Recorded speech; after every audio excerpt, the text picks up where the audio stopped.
ਧੰਨ ਵਾਹਿਗੁਰੂ ਜੀਓ।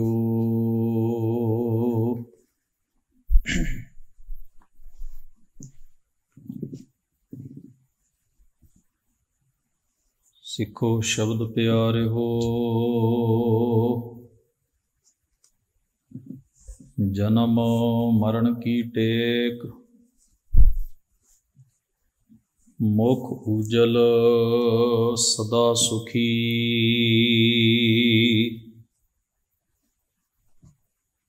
ਨਾਨਕ ਸਿਮਰਤ ਏਕ,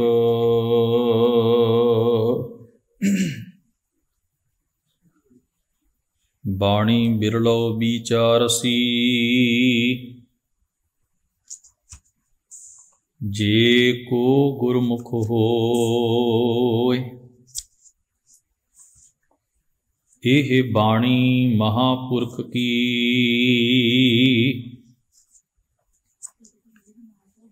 ਨਿਜ ਘਰ ਵਾਸਾ ਹੋਇ,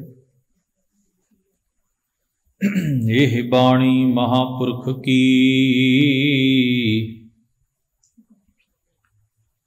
ਨਿਜ ਘਰ ਵਾਸਾ ਹੋਇ। ਧੰਨ ਵਾਹਿਗੁਰੂ ਜੀਓ।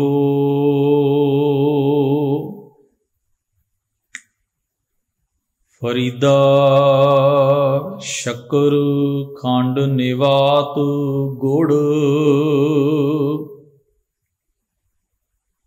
ਮਾਖਿਓ ਮਾਂਝਾ ਦੁੱਧ। ਸਭੇ ਵਸਤੂ ਮਿੱਠੀਆਂ, ਰੱਬ ਨਾ ਪੁੱਜਨ ਤੁਧ। ਫਰੀਦਾ ਸ਼ੱਕਰ ਖੰਡ ਨਿਵਾਤ ਗੁੜ, ਮਾਖਿਓ ਮਾਂਝਾ ਦੁੱਧ। ਸਭੀ ਵਸਤੂ ਮਿੱਠੀਆਂ, ਰੱਬ ਨਾ ਪੁੱਜਨ ਤੁਧ। ਵਾਹਿਗੁਰੂ ਜੀ ਕਾ ਖਾਲਸਾ, ਵਾਹਿਗੁਰੂ ਜੀ ਕੀ ਫਤਿਹ। ਗਰੀਬ ਨਵਾਜ ਧੰਨ ਸਤਿਗੁਰੂ ਗੁਰੂ ਗ੍ਰੰਥ ਸਾਹਿਬ ਮਹਾਰਾਜ ਜੀ ਦੇ ਪਾਵਨ ਹਜ਼ੂਰ ਸੱਜ ਬੈਠੀ ਗੁਰੂ ਸਵਾਰੀ ਸਾਧ ਸੰਗਤ ਜੀਓ, ਆਪ ਵਡਭਾਗੀ ਹੋ। ਬੜੇ ਪ੍ਰੇਮ ਸਤਿਕਾਰ ਨਾਲ ਗੁਰੂ ਦਰਬਾਰ ਵਿੱਚ ਸੱਜ ਕੇ ਆਪ ਜੀ ਨੇ ਗੁਰੂ ਮਹਾਰਾਜ ਦੀ ਪਾਵਨ ਬਾਣੀ ਦੇ ਪਾਠ ਅਤੇ ਕੀਰਤਨ ਦਾ ਗੁਰੂ ਸਵਾਰਿਆਂ ਪਾਸੋਂ ਲਾਹਾ ਪ੍ਰਾਪਤ ਕੀਤਾ ਹੈ। ਲੜੀਵਾਰ ਰੋਜ਼ਾਨਾ ਦੇ ਦੀਵਾਨਾਂ ਵਿੱਚ ਆਪਾਂ ਬਾਬਾ ਸ਼ੇਖ ਫਰੀਦ ਸਾਹਿਬ ਜੀ ਦੇ ਸ਼ਲੋਕਾਂ ਦੀ ਵਿਚਾਰ ਕਰਨ ਦਾ ਯਤਨ ਕਰਦੇ ਹਾਂ। ਜਿਸ ਪਾਵਨ ਸ਼ਲੋਕ ਦਾ ਆਪ ਜੀ ਨੇ ਪਾਠ ਹੁਣੇ ਹੀ ਦਾਸ ਪਾਸੋਂ ਸ਼ਰਵਣ ਕੀਤਾ ਹੈ, ਹੁਣ ਤੱਕ ਆਪਾਂ 26 ਸ਼ਲੋਕਾਂ ਦੀ ਵਿਚਾਰ ਕਰ ਲਈ ਹੈ। ਇਹ 27 ਨੰਬਰ ਸ਼ਲੋਕ ਹੈ ਜਿਸ ਦਾ ਪਾਠ ਆਪ ਜੀ ਨੇ ਸੁਣਿਆ ਹੈ ਔਰ ਗੁਰੂ ਗ੍ਰੰਥ ਸਾਹਿਬ ਜੀ ਦੇ ਅੰਕ ਨੰਬਰ 1379 ਉੱਤੇ ਸੁਭਾਈਮਾਨ ਹੈ। ਸੰਸਾਰ ਦਾ ਹਰ ਇੱਕ ਪਦਾਰਥ ਆਪਣਾ ਸਵਾਦ ਰੱਖਦਾ।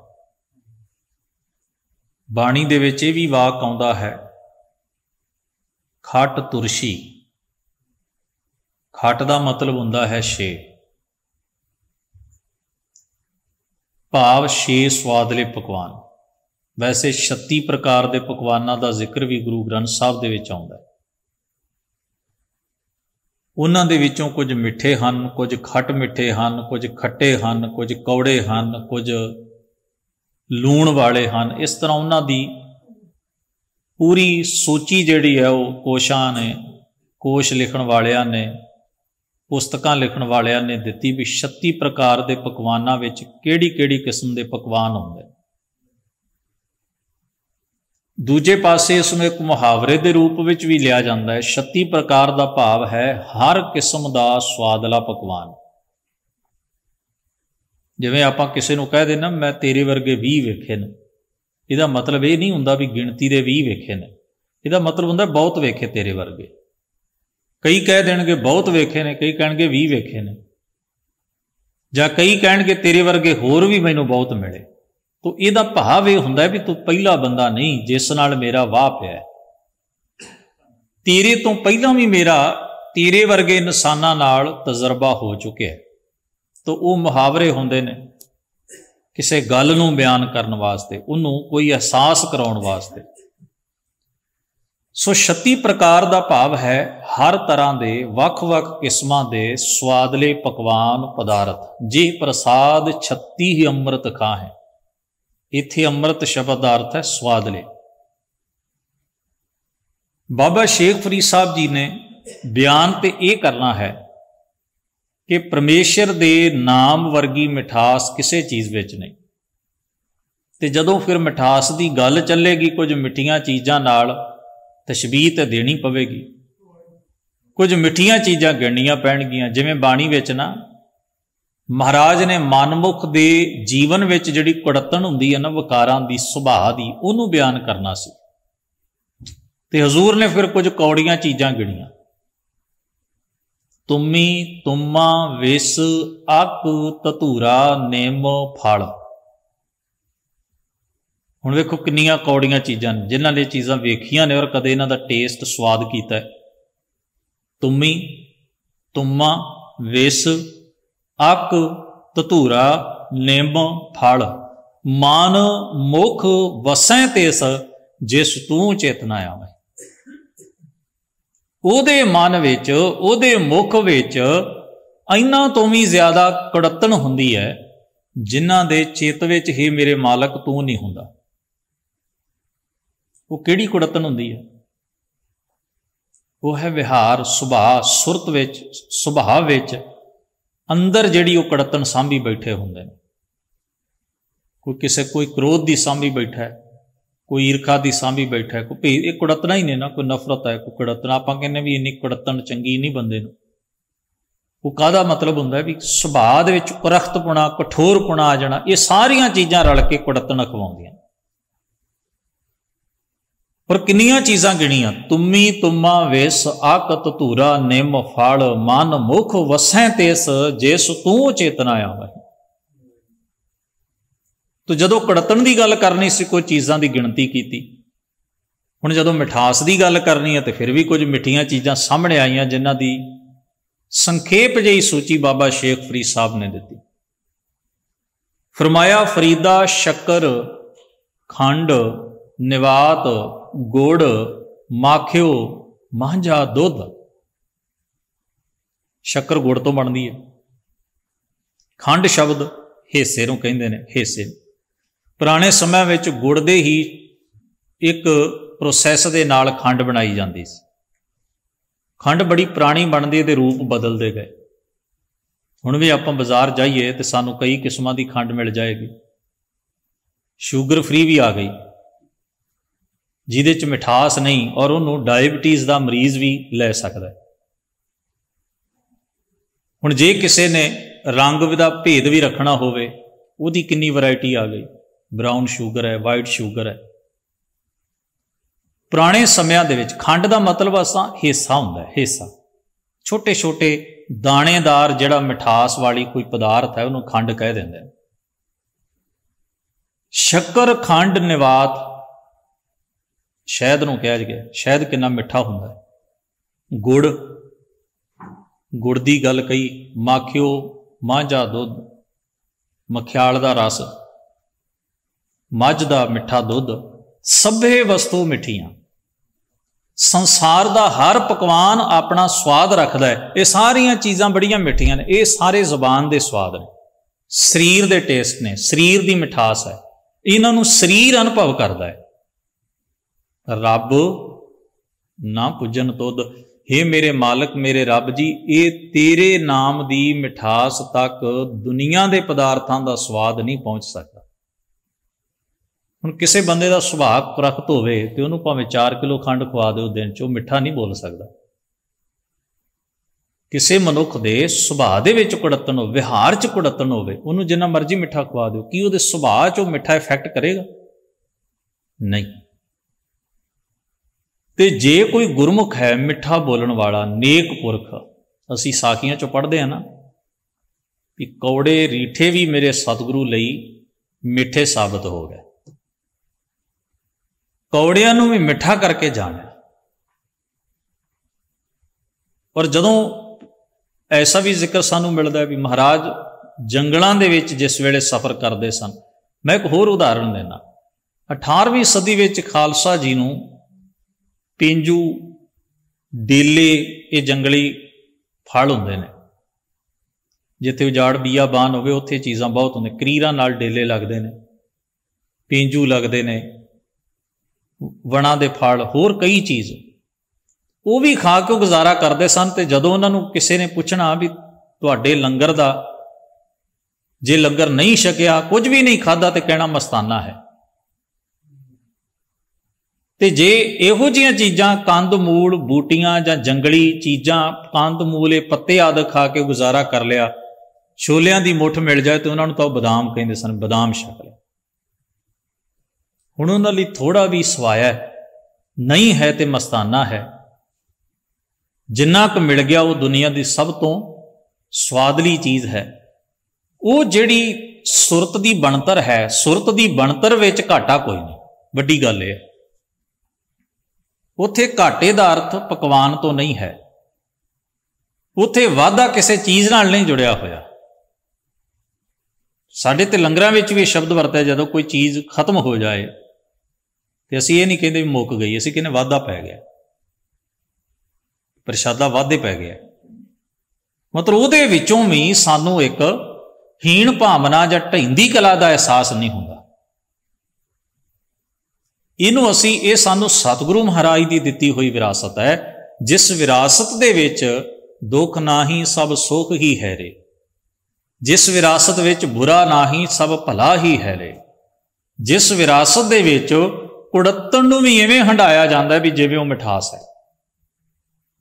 ਤੋ ਸਤਿਗੁਰੂ ਸੱਚੇ ਪਾਤਸ਼ਾਹ ਮਹਾਰਾਜ ਜਿਸ ਵੇਲੇ ਪਰਮੇਸ਼ਰ ਦੇ ਨਾਮ ਦੀ ਮਹਿਮਾ ਜਾਂ ਵਡਿਆਈ ਦਾ ਜ਼ਿਕਰ ਕਰਦੇ ਨੇ, ਆਖਦੇ ਨੇ ਉਹਦੇ ਤੁੱਲ ਤਾਂ ਦੁਨੀਆ ਦੀ ਕੋਈ ਸਵਾਦ, ਕੋਈ ਰਸ, ਕੋਈ ਆਨੰਦ, ਕੋਈ ਸੁਹਜ ਪਹੁੰਚ ਹੀ ਨਹੀਂ ਸਕਦਾ, ਉਹ ਸਭ ਤੋਂ ਉੱਤੇ। ਤੇ ਜਿਸ ਨੇ ਉਸ ਨਾਮ ਦੀ ਦੌਲਤ ਨੂੰ, ਜਿਸ ਨੇ ਪਰਮੇਸ਼ਰ ਦੀ ਇਬਾਦਤ ਨੂੰ ਜੀਵਨ ਦਾ ਆਧਾਰ ਬਣਾਇਆ, ਉਹਦਾ ਸਵਾਦ ਪਦਾਰਥਾਂ ਦੇ, ਉਹਦੀ ਜ਼ਿੰਦਗੀ ਦਾ ਸਵਾਦ ਪਦਾਰਥਾਂ ਦੇ ਤਲ ਤੇ ਨਹੀਂ ਖੜਾ। ਇਸ ਵਾਸਤੇ ਅਗਲੇ ਸ਼ਲੋਕ ਵਿੱਚ ਬਖਸ਼ਿਸ਼ ਕਰਦੇ ਹਨ, ਜਿੱਥੇ ਇਸ ਸ਼ਲੋਕ ਵਿੱਚ ਦੱਸਿਆ ਵੀ ਸਭੇ ਵਸਤੂ ਮਿੱਠੀਆਂ ਰੱਬ ਨਾ ਪੁੱਜਣ ਤੁਧ। ਫਿਰ ਫਰਮਾਉਂਦੇ ਹਨ, ਫਰੀਦਾ ਰੋਟੀ ਮੇਰੀ ਕਾਠ ਕੀ, ਲਾਵਣ ਮੇਰੀ ਭੁੱਖ, ਜਿਨਾ ਖਾਦੀ ਚੋਪੜੀ ਘਣੇ ਸਹਿਨਗੇ ਦੁੱਖ। ਕਾਠ ਕੀ ਰੋਟੀ, ਕਾਠ ਦਾ ਮਤਲਬ ਲੱਕੜ ਹੁੰਦਾ ਹੈ। ਤੇ ਆਪਾਂ ਆਮ ਹੀ ਘਰ ਵਿੱਚ ਰੋਟੀ ਸੁੱਕ ਜਾਏ ਤੇ ਆਪਾਂ ਇਹ ਮੁਹਾਵਰਾ ਵਰਤਦੇ ਹਾਂ ਵੀ ਆਹ ਲੱਕੜ ਦੀ ਰੋਟੀ ਮੈਨੂੰ ਖਾਣ ਲਈ ਦੇ ਦਿੱਤੀ ਹੈ। ਇਹ ਸਾਡੇ ਬੋਲੀ ਦੇ, ਪੰਜਾਬੀ ਬੋਲੀ ਦੇ ਮੁਹਾਵਰੇ ਨੇ। ਗੁਰੂ ਗ੍ਰੰਥ ਸਾਹਿਬ ਦੀ ਬਾਣੀ ਕਿਉਂਕਿ ਕਾਵਿ ਰੂਪ 'ਚ ਹੈ ਤੇ ਹਰ ਭਾਸ਼ਾ, ਹਰ ਬੋਲੀ ਆਪਣੇ ਨਾਲ ਮੁਹਾਵਰੇ ਲੈ ਕੇ ਆਉਂਦੀ ਹੈ। ਮੁਹਾਵਰੇ ਤੋਂ ਬਿਨਾਂ ਕਿਸੇ ਵੀ ਬੋਲੀ ਦਾ ਕੋਈ ਸਵਾਦ ਨਹੀਂ ਹੁੰਦਾ। ਮੁਹਾਵਰਾ ਉਹ ਗਹਿਣਾ ਹੁੰਦਾ ਹੈ ਜਿਹੜਾ ਹਰ ਬੋਲੀ ਨੇ ਪਹਿਲਿਆਂ ਹੁੰਦਾ। ਇਸ ਵਾਸਤੇ ਗੁਰੂ ਗ੍ਰੰਥ ਸਾਹਿਬ 'ਚ ਬਹੁਤ ਮੁਹਾਵਰਿਆਂ ਦੀ ਬੜੀ ਖੁੱਲ੍ਹ ਕੇ ਵਰਤੋਂ ਸਤਿਗੁਰੂ ਨੇ ਕੀਤੀ। ਪ੍ਰਤੀਕ ਵਰਤੇ, ਬਿੰਬ ਵਰਤੇ। ਤੋ ਇੱਥੇ ਸਤਿਗੁਰੂ ਜੀ ਬਾਣੀ ਵਿੱਚ ਬਖਸ਼ਿਸ਼ ਕਰਦੇ ਨੇ, ਕਾਠ ਕੀ, ਕਾਠ ਮਤਲਬ ਸੁੱਕੀ ਰੋਟੀ। ਮੰਨ ਲਓ ਇੱਕ ਮਜ਼ਦੂਰ ਆਪਣੇ ਘਰ ਤੋਂ ਪ੍ਰਸ਼ਾਦਾ ਲੈ ਕੇ ਚੱਲਿਆ, ਪੂਣੇ 'ਚ ਖੜਦੇ ਸਨ,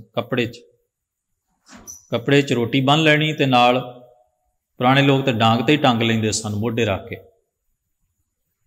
ਉਹ ਜਾ ਕੇ ਜਦੋਂ ਖੇਤਾਂ ਵਿੱਚ ਜਾਂ ਜਿੱਥੇ ਕੰਮ ਕਰਨਾ ਤੇ ਰੁੱਖ ਦੀ ਟਾਹਣੀ ਨਾਲ ਟੰਗ ਦੇਣੀ ਕਿ ਥੱਲੇ ਉਹਨੂੰ ਕੀੜੀਆਂ ਨਾ ਚੜ੍ਹ ਜਾਣ,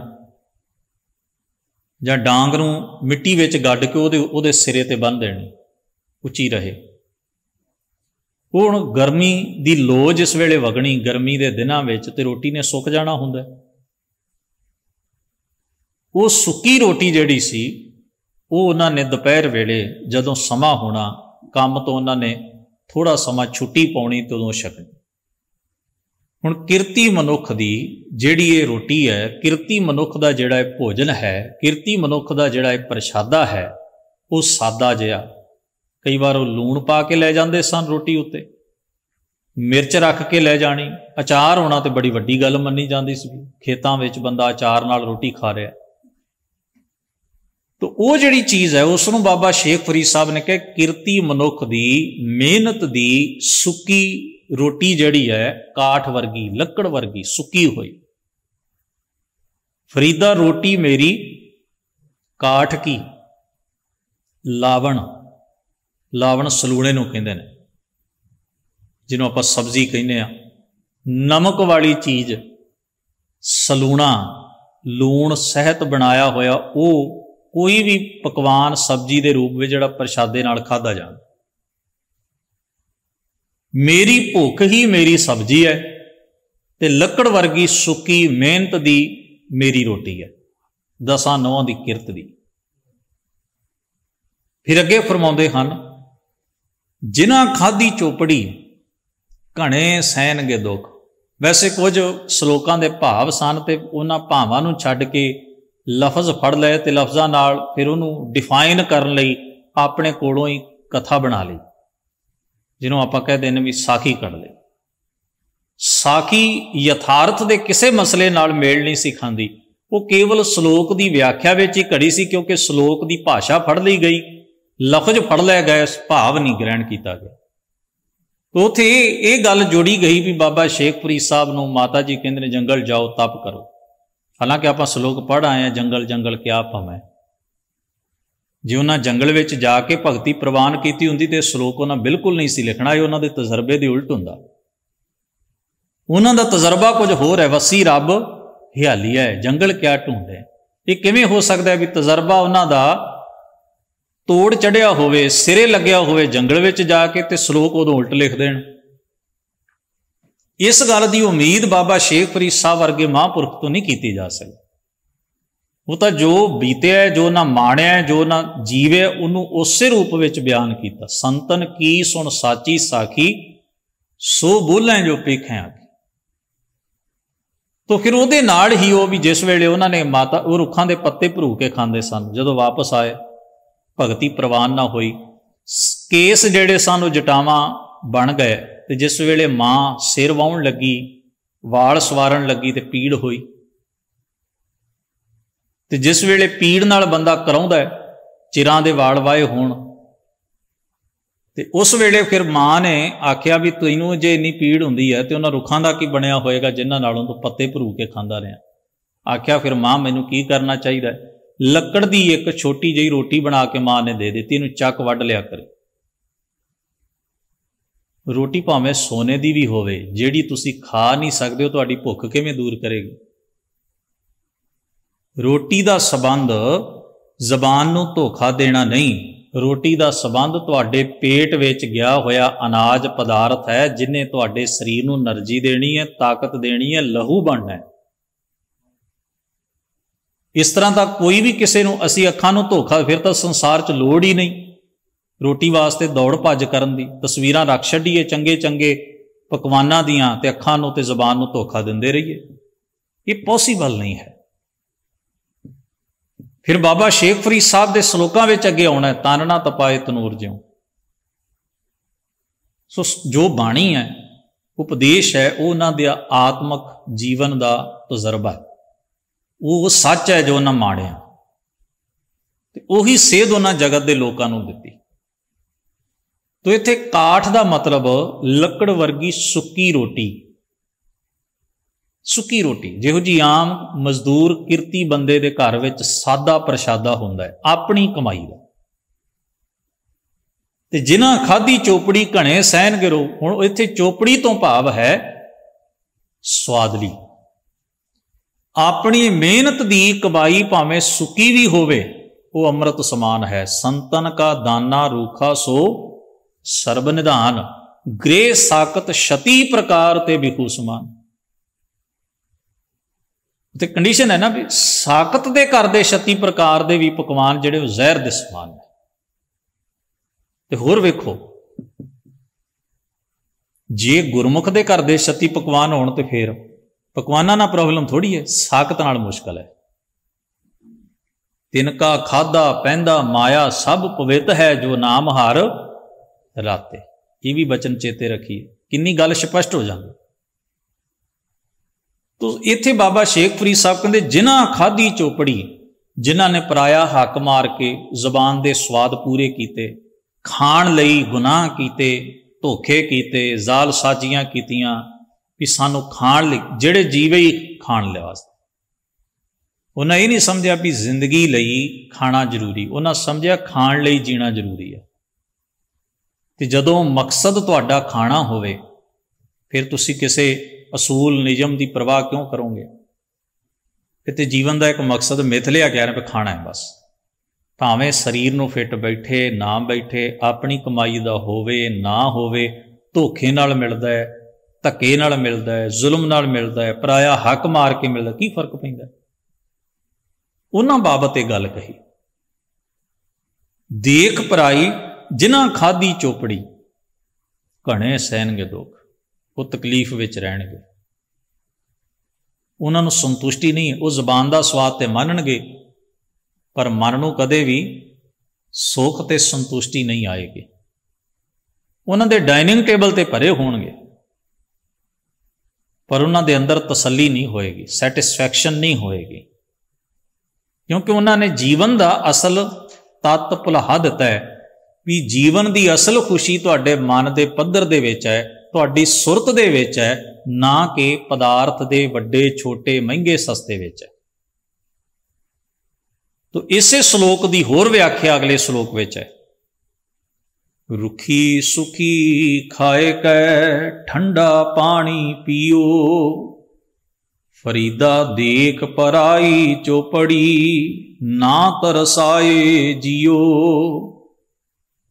हे फरीद, जो तेरे कोल रुखा है, सुखा है, सादा, भावें तेरी कमाई का सादा ही क्यों ना हो, रुखा ही क्यों ना हो,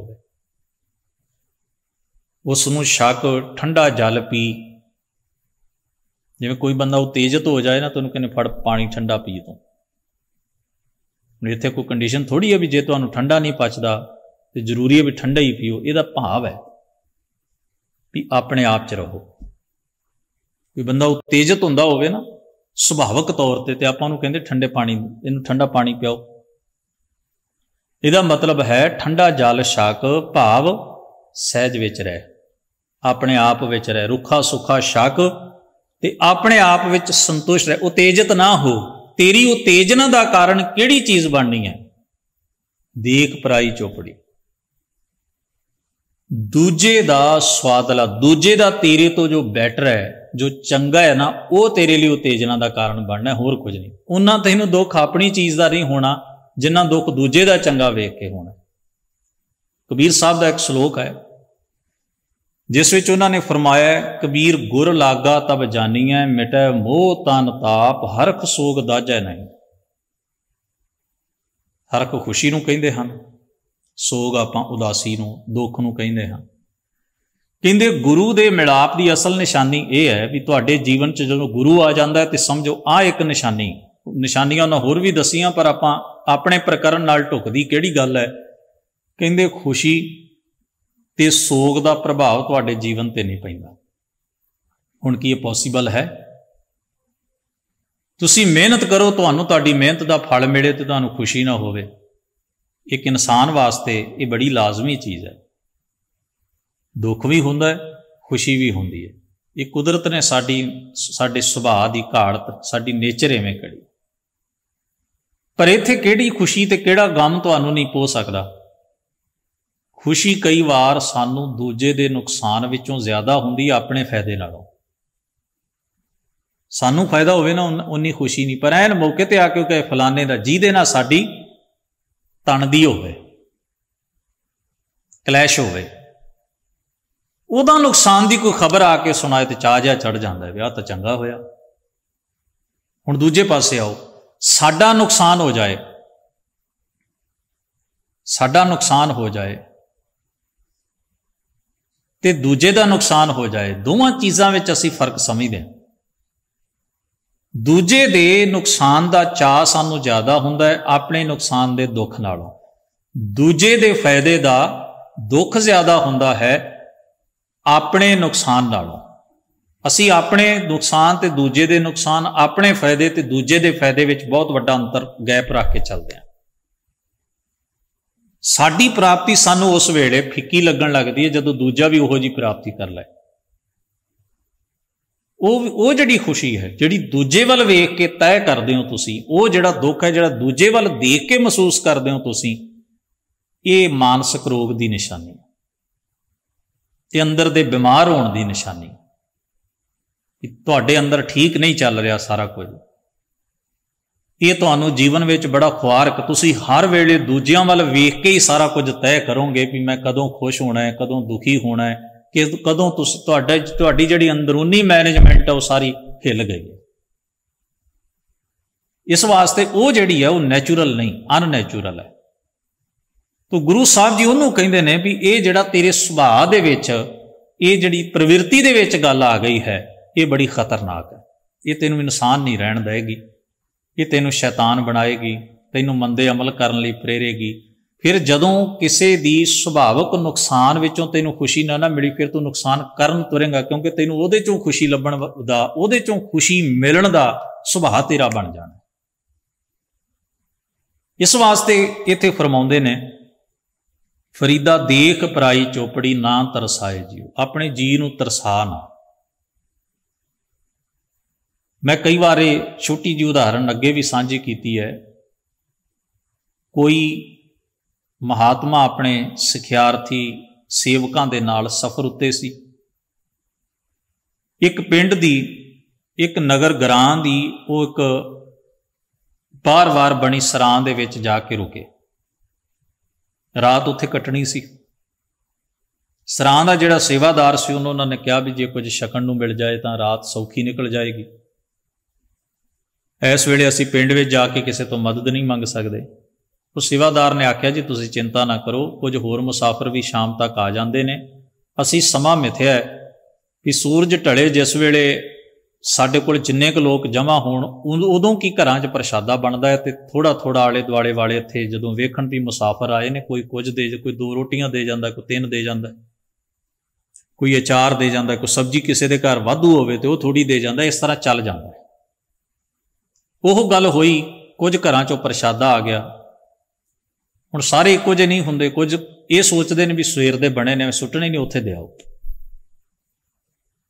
भी आपां ताज़े ला लेने, पुराने उत्थे दे आओ, किसी का गुजारा हो जाएगा। कुछ ताजे दे जाते हैं भी कानूं बेहे देने ने, बासे देने ने, ताजे दे आओ। कोई अचार रख के दे आउंदा, किसी कोल सब्जी वाद वो दे जाता है। तो इस तरह करके वो जो कुछ इकट्ठा होया, वो सरां दे सेवादार ने आख्या भी सारे पंगत ला लो, कुछ होर मुसाफिर भी सन। महात्मा ने अपने सेवक नूं आख्या, सिखियार्थी नूं आख्या भी तू भी इहदे नाल लग भी इकल्ला है, छेती हो जाए। हुण सुभावक हुंदा भी जिहड़ा वरतावा होए, कई बार उन्होंने बहुत कुछ बच जाता है तो कई बार उन्होंने कख नहीं बचदा हुंदा। सियाणे वरतावे अपना हिस्सा पहलों कढ के रख लैंदे हुंदे ने, बाद च झोरा करन नालों पहलों ही अपना हिस्सा अड रख लो। इस तरह भी चलदा है। हुण प्रशादा सारे नूं वरताया तो मगरों रह गए बहे 2 प्रशादे। सब्जी वरता दी सी, बाकी चीज़ां चंगियां चीज़ां जानी कि कह लो भी वरताइयां गईयां, तो बहे प्रशादे बच गए। वो अखीर के उत्ते 2 प्रशादे सेवादार ने उहदी तली ते रखे ते आख्या तू भी छक लै। हुण उसे पंगत चो बैठा है, अपने हत्थीं उन्हें चीज़ां वरताइयां, हुण वो रोटी तो खा रहा है पर बुरकी तोड़दा, अणमन्ने जाए मन नाल मूँह च पाउंदा है, हौली हौली खांदा है, जिवें बंदे दा दिल नहीं करदा, भुख जी मर गई होवे जिवें। प्रशादा उन छक लिया। उहदा महात्मा उस्ताद उन्होंने कहण लग्या भी तू जवान जहान मुंडा है, सफर भी आपां बथेरा कीता है, तैनूं भुख भी लगी सी, ते रोटी तू इउं खा रहा सी जिवें भुख नहीं हुंदी, तैनूं धक्के नाल जां जबरदस्ती खानी पै रही है। वो अंदरों पहलों ही उबलिया बैठा सी, कहण लग्या उस्ताद जी ये गल तुहाडी चंगी नहीं, ਤੁਹਾਨੂੰ ਮੈਂ ਹੀ ਲੱਭਾ ਸਾਂ ਸੇਵਾ ਕਰਾਉਣ ਲਈ। ਮੇਰੇ ਲਈ ਮਗਰੋਂ 2 ਸੁੱਕੀਆਂ ਰੋਟੀਆਂ ਬਚੀਆਂ, ਜੇ ਮੈਂ ਪੰਗਤ 'ਚ ਬਹਿ ਜਾਂਦਾ ਆਪੇ ਉਹ ਵਰਤਾ ਦਿੰਦਾ, ਹੋ ਸਕਦਾ ਮੈਨੂੰ ਤਾਜ਼ੀ ਮਿਲ ਜਾਂਦੀ, ਸਬਜ਼ੀ ਨਾਲ ਮਿਲ ਜਾਂਦੀ। ਸਾਰੇ ਦਿਨ ਦੀ ਭੁੱਖ ਦਾ ਸਵਾਦ ਹੀ ਮਾਰਿਆ ਗਿਆ, ਆ ਸੁੱਕੇ 2 ਟੁਕੜ ਮੈਨੂੰ ਮਿਲੇ। ਮੈਨੂੰ ਕਈ ਵਾਰ ਇਵੇਂ ਲੱਗਦਾ ਵੀ ਤੁਸੀਂ ਮੇਰੇ ਨਾਲ ਵੈਰ ਕੱਢਿਆ। ਮੇਰਾ ਮਨ ਬਹੁਤ ਇਸ ਗੱਲ ਤੋਂ ਬੇਚੈਨ ਹੋਇਆ। ਤੁਸੀਂ ਕਿਸੇ ਹੋਰ ਨੂੰ ਕਹਿ ਦਿੰਦੇ, ਕਿਸੇ ਹੋਰ ਨੂੰ। ਉਸਤਾਦ ਨੇ ਬੜੀ ਕਮਾਲ ਦੀ ਗੱਲ ਕਹੀ, ਕਹਿਣ ਲੱਗਿਆ ਅਸਲ ਵਿੱਚ ਬੇਹੇ ਪ੍ਰਸ਼ਾਦੇ ਦਾ ਕਰਕੇ ਤੇਰਾ ਮਨ ਉਦਾਸ ਨਹੀਂ ਹੋਇਆ, ਤੇਰੀ ਭੁੱਖ ਦੀ ਮਰ ਜਾਣ ਦਾ ਕਾਰਨ ਕੁਝ ਹੋਰ ਹੈ। ਕਿਉਂਕਿ ਤੇਰੇ ਸਾਹਮਣੇ ਵਾਲਿਆਂ ਕੋਲ ਤਾਜ਼ਾ ਪ੍ਰਸ਼ਾਦਾ ਸੀ, ਨਾਲ ਸਬਜ਼ੀ ਸੀ, ਉਹ ਕੁਝ ਤੇਰੇ ਹਿੱਸੇ ਨਹੀਂ ਆਇਆ ਜੋ ਕੁਝ ਉਹਨਾਂ ਦੇ ਆ। ਜੇ ਉਹਨਾਂ ਨੂੰ ਵੀ ਬਹਿ ਮਿਲਦੇ ਤੂੰ ਸਭ ਤੋਂ ਪਹਿਲਾਂ ਖਾ ਲੈਣੀ ਸੀ। ਮਾਨਸਿਕਤਾ ਦੇ ਉੱਤੇ, ਸੁਰਤ ਦੇ ਉੱਤੇ ਇਹ ਚੀਜ਼ਾਂ ਵੀ ਬੜਾ ਪ੍ਰਭਾਵ ਪਾਉਂਦੀਆਂ ਵੀ ਤੁਸੀਂ ਦੂਜੇ ਨੂੰ ਕਿਵੇਂ ਵੇਖਦੇ ਹੋ, ਦੂਜੇ ਦੀ ਚੀਜ਼ ਨੂੰ ਤੁਸੀਂ ਆਪਣੇ ਮਨ ਦੇ ਉੱਤੇ ਕਿਹੋ ਜਿਹਾ ਪ੍ਰਭਾਵ ਉਹਦੀ ਵਸਤੂ ਦਾ ਗ੍ਰਹਿਣ ਕਰਦੇ ਹੋ। ਤੇ ਜਦੋਂ ਤੁਹਾਡੇ ਤੋਂ ਚੰਗੀ ਹੋਵੇ ਫਿਰ ਉਸ ਸਿਚੁਏਸ਼ਨ ਵਿੱਚ ਆਪਣੇ ਆਪ ਨੂੰ, ਆਪਣੇ ਮਨ ਨੂੰ, ਆਪਣੀ ਸੁਰਤ ਨੂੰ ਕਾਇਮ ਰੱਖਣਾ, ਇਸੇ ਨੂੰ ਤਾਂ ਕਮਾਈ ਕਹਿੰਦੇ ਨੇ, ਇਸੇ ਨੂੰ ਧਰਮ ਦੀ ਕਮਾਈ ਕਹਿੰਦੇ ਨੇ, ਇਸ ਨੂੰ ਉੱਚੀ ਸੁਰਤ ਕਹਿੰਦੇ ਨੇ। ਉਦੋਂ ਮਨੁੱਖ ਨੂੰ ਪਤਾ ਲੱਗਦਾ। ਤੋ ਇੱਥੇ ਬਾਬਾ ਸ਼ੇਖ ਫਰੀਦ ਸਾਹਿਬ ਕਹਿੰਦੇ ਨੇ, ਕਿਸੇ ਕੋਲ ਚੰਗਾ ਵੇਖ ਕੇ, ਵਧੀਆ ਵੇਖ ਕੇ, ਮਹਿੰਗਾ ਵੇਖ ਕੇ, ਸਹੂਲਤ ਵੇਖ ਕੇ, ਕਿਸੇ ਨੂੰ ਆਪਣੇ ਤੋਂ ਅੱਗੇ ਵੇਖ ਕੇ ਆਪਣੇ ਜੀ ਨੂੰ ਤਰਸਾ ਨਾ। ਜੋ ਕੁਝ ਤੇਰੇ ਕੋਲ ਅਵੇਲੇਬਲ ਹੈ, ਮੁਯੱਸਰ ਹੈ, ਉਹਦੇ ਵਿੱਚ ਸੰਤੁਸ਼ਟ ਰਹਿਣਾ, ਖੁਸ਼ ਰਹਿਣਾ, ਆਨੰਦਿਤ ਰਹਿਣਾ ਤੇ ਸੰਤੋਖੀ ਬਣੇ ਰਹਿਣਾ, ਇਹ ਸੁਭਾਅ ਆਪਣਾ ਜ਼ਿੰਦਗੀ ਵਿੱਚ ਕਦੇ ਦੁਖੀ ਨਹੀਂ ਹੋਏਗਾ। ਗਰੀਬ ਨਵਾਜ਼ ਮਿਹਰ ਕਰਨ। ਅਗਲੇਰੇ ਸਲੋਕਾਂ ਦੇ ਵਿਚਾਰ ਆਪਾਂ ਅਗਲੇ ਦੀਵਾਨਾਂ ਵਿੱਚ ਸਾਂਝੀ ਕਰਨ ਦਾ ਯਤਨ ਕਰਾਂਗੇ। ਪਾਤਸ਼ਾਹ ਹੋਈਆਂ ਭੁੱਲਾਂ ਚੁੱਕਾਂ ਦੀ ਖਿਮਾ ਬਖਸ਼ਣ। ਆਪ ਸਭਨਾਂ ਦਾ ਧੰਨਵਾਦ। ਅਦਬ ਸਹਿਤ ਗੁਰੂ ਫਤਿਹ ਨਾਲ ਸਾਂਝ ਬਣਾਓ। ਵਾਹਿਗੁਰੂ ਜੀ ਕਾ ਖਾਲਸਾ, ਵਾਹਿਗੁਰੂ ਜੀ ਕੀ ਫਤਿਹ।